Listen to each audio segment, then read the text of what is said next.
Yung pangahablot niya po sa akin, away bata po, bandang Hindi, huli sino po. ito? Yung si Baby po, yung kapitbahay po namin. Si Baby ay iyong inirereklamo. Apo. Bakit? Hindi niya po kasi ako kinausap ng maayos. Bigla niya po akong hinablot sa harap ng bahay namin tungkol sa away ng anak ko tsaka sa away ng anak niya. Inablot? Hinablot? Paano? Doon sa pintuan? as in, Kinuha ka? Imbis na, oy, Mare, yung anak mo, inaway yung anak ko. Hindi ganun eh. Bigla niya akong hinawakan sa braso, tapos hinila niya ako palabas, sabi niya, tignan mo ginawa ng anak mo sa anak ko. Tama po ba yun? Imbis, nanay kayo, di ba syempre, kahit papano, hindi naman kayo papayag nakakantindi yung anak niya. Pinalaki niyo ng ano yun, di ba? So nag-umpisa itong away nyo dahil nag-away yung mga anak ninyo. Sino ba ang nauna? Lagi po kasi nauna yung anak po niya na 12 anyos. Lagi po inaaway yung 7 taong kong anak. Eh syempre, 7 taon, hindi naman po laging lumalabas ng bayo kung hindi ko po papayagan, tsaka hindi naman po ako kasama.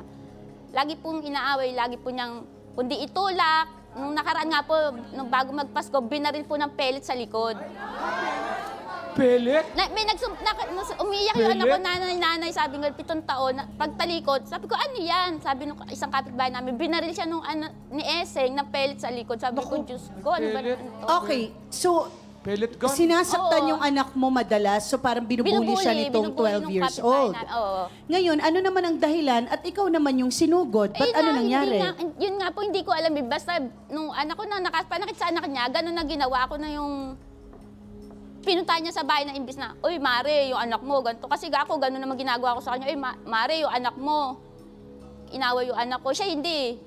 Hindi gano'n ang inano niya, reaksyon niya. Basta pag gano'n niya, hinawakan niya sa braso, halika, tignan mo ginawa ng anak mo sa anak ko, gano'n.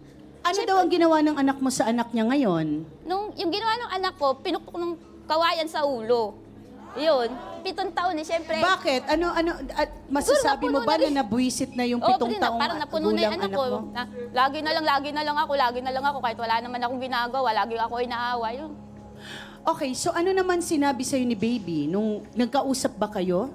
Hindi na kami nagkakausap eh. Basta kada dadaan Nung ako. hinablot ka niya, ano yung pinag-usapan nyo nun? Wala, basta sabi, pagkahablit niya, tingnan mo ginawa ng anak mo sa anak ko. Ganun lang. Eh, syempre ako nasaktan, gumanti na rin ako. Sabi ko, sandali bakit mo ako inaanuhan? O ito, nagpang-abot po kami. Nagpang-abot talaga kayo.